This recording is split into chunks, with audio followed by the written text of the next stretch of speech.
कराची में सड़कों की अबतर सूरत हाल। बोल न्यूज़ के प्रोग्राम जमहूर ने सब आया कर दिया।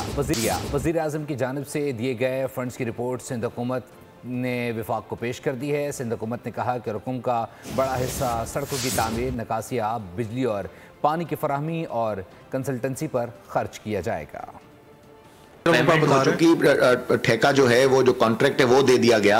अब काम रुकने की वजह से वफाकी हुकूमत को डेली की बुनियाद पर 2 करोड़ रुपए तकरीबन जो है वो नुकसान हो रहा है और वो ठेकेदार का नुकसान नहीं हो रहा। कराची की सड़कों की तामीर के लिए वज़ीर आज़म के दिए गए 5 अरब 1 करोड़ 56 लाख रुपए की फंडिंग की तफसीली रिपोर्ट सिंध हुकूमत ने विफाकी हुकूमत को पेश कर दी। रिपोर्ट में बताया गया कि सड़कों की कुशादगी और निकासी आब की 28 स्कीमें मुकम्मल की जाएंगी, जिनमें 27 सड़कें और 22 किलोमीटर के ड्रेन शामिल हैं। मंसूबे के तहत ट्रैफिक की रवानी में बेहतरी, शहर के बुनियादी ढांचे की तरक्की और शहरियों को रोजगार के नए मौके फराहम करना भी हदफ है।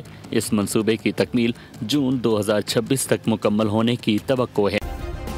सब्सक्राइब करें और बेल दबाएं ताकि कोई खबर रह न जाए।